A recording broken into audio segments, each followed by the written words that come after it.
Make your customers' lives easier. How? Well, check out this really popular little box showing information about the model on the product page. Why does this make their life better? Well, because they gain more perspective on the product when they know more information about the photographed models. My name is Nick, and I'm the guy Shopify app companies hate because I give you features just like this for free. If you have a feature you would like to see me build in a video, then make sure to like, subscribe, and drop a comment.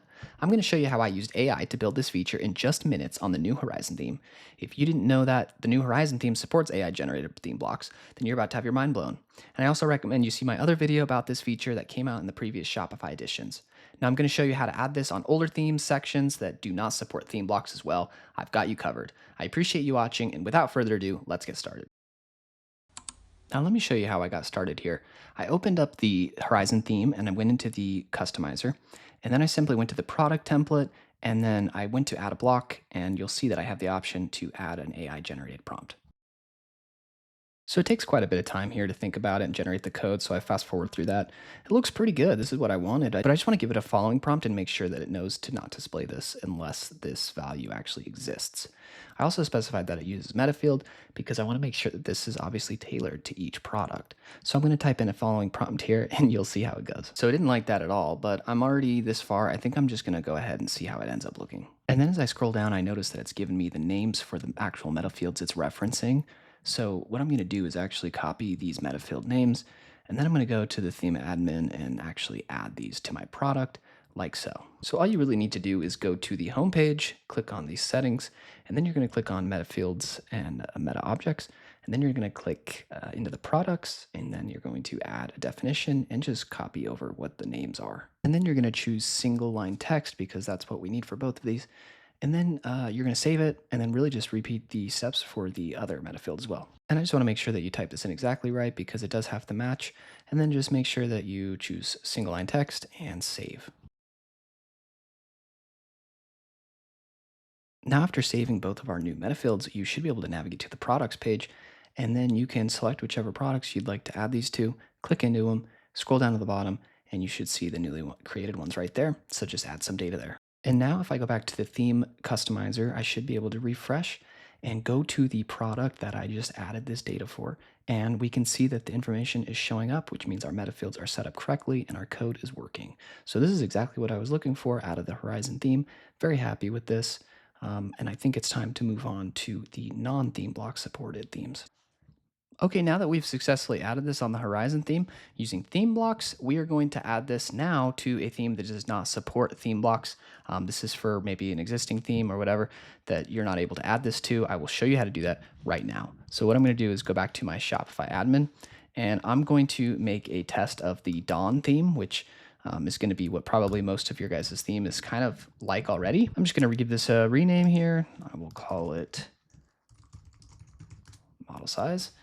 Okay, cool. And now you can see if I go here, well, first I'll go to customize actually, so I can show you. If we go to the product page, you're going to see I will come here and try to add a block. And I don't have the option to do the AI generated block. And that is because this is not supporting theme blocks. This section isn't. This is only supporting section blocks and app blocks. So the good news is, is that I'm going to show you how to add this right now. All you got to do is click into this main section that we're trying to add it to.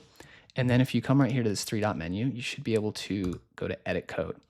And it is going to open up the theme editor, the code editor for this particular section. Okay, cool. So now what I'm going to do is I'm going to minimize all these except for snippets. And I'm going to go ahead and add this code to the snippet. What I did is I took the code that the AI generated us and I gave it to ChatGPT, and I asked it to convert it to a section block. It didn't really understand, didn't really do it correctly. So unfortunately, we're not going to have all the customizable options here, but I did that because I didn't want to convolute this section too much with custom styles and stuff for this block. So for simplicity's sake, what I asked the AI to do was to give me this file, but just include all the CSS and all the schema settings included in the HTML and CSS. If that doesn't make sense to you, don't worry about it. It's still going to work. So what I'll do is I will create a new snippet, and I'm going to call this model dash size. And you can go to the link in my description to grab the code for this. I'm going to come in here and paste this file. You'll see there's no schema down here or anything. It has all of the attributes and everything local to this particular snippet. The reason I'm doing this in a snippet is, again, just to take all of this code and not store it in this main product file, which already has a lot going on.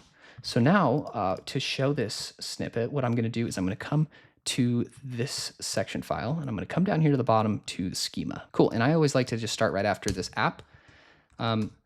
So if you come right here, whoops, you come right here, you should be able to add these curly braces. And now we can actually add exactly what we want to show here. So this is going to be a type of, I'm going to call it model size, and the name is going to be model size. And then we should be able to save it like that. And now we just need to do one more thing. So I'm going to copy this type, and I'm going to look for where this app is being referenced, because this is where section blocks are displayed, is in this for loop right here. So what I'm going to do is come right here below this, and I'm going to match the convention here. All right, and then I'm going to say when model size, which is this new block we have, right? And then I'm simply going to render a snippet here. So I'm going to go like this. Okay, cool. And I'll say render, and it's called model size. And then I want to make sure that I pass in the product, because it does use the product in that snippet. So then I'll say product. Okay, cool. So I should be able to save that. And we have our snippet here. So we're basically trying to render this snippet we just added right here. So now all I need to do is I need to, I'll come back here and I will refresh. And I'm going to go to a product that I know has this Metafields. So that's the Liquid Snowboard. All right, cool. So I have this main section here, and I will go down here until I can click add block. And then I see my new one, model size, and you can see right there, it's already showing up. So this is perfect. And I'm going to test and just go to another snowboard that does not have any defined metafield for that. And you can see that it works here as well. So I'm pretty happy with this. Again, the only thing you're missing out here is that this doesn't have, unfortunately, when you click into it, it doesn't have the customizable settings. I could add that, but I don't want to, because I don't want the main product, this section file, I don't want to add like a ton more code to this file. So it's really more for simplicity's sake. I don't like to cloud up these section files with snippet and block schema settings and things like that. I hope this was helpful for you. If it was, make sure to give me a like and a comment. I love hearing from you guys, and I will see you next time.